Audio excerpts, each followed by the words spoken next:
L'interview de Meghan Markle et du prince Harry par Oprah Winfrey diffusée le dimanche 7 mars a été vécue comme un tremblement de terre en Angleterre.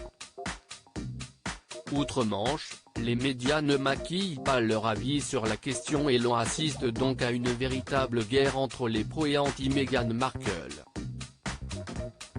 Cette guerre a notamment coûté sa place au présentateur de Good Morning Britain Piers Morgan, critique acerbe de Meghan Markle qui a démissionné après des remarques sur la duchesse de Sussex qui sont mal passées auprès du public. Si les révélations de Meghan Markle sur l'inquiétude de la famille royale vis-à-vis de la couleur de peau de son fils Archie ont occupé une grande partie de l'attention, d'autres affirmations de l'ancienne actrice font désormais parler.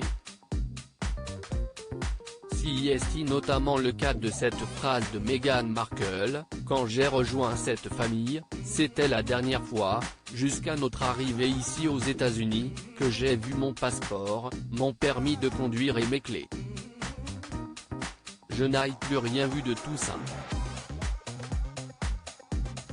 Les journaux anglais comme The Sun ou le Daily Mirror ont accusé Meghan Markle de mentir sur ce sujet en apportant pour preuve que depuis sa rencontre avec le prince Harry, le couple a effectué de nombreux voyages.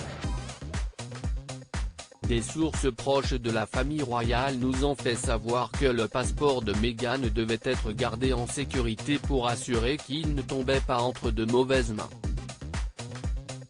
Meghan pouvait toujours l'utiliser pour ses vacances, écrit le Sun. Meghan Markle aurait réalisé 13 voyages en 3 ans. Le Daily Mirror poursuit, la duchesse a fait du tourisme dans 13 pays entre le moment où elle s'est mise en couple avec le prince Harry et septembre 2019. Meghan a dû présenter son passeport aux autorités de 12 pays. À part la reine, tous les membres de la famille royale doivent présenter leur passeport quand ils voyagent à l'étranger.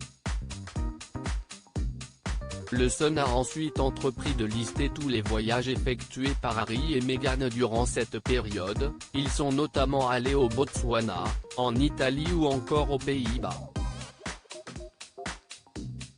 Ces journaux vont désormais disséquer chaque phrase que Meghan Markle a prononcée durant cette interview pour chercher à l'attaquer, tandis que ses soutiens vont continuer d'accuser la famille royale de lui avoir réservé un tel traitement.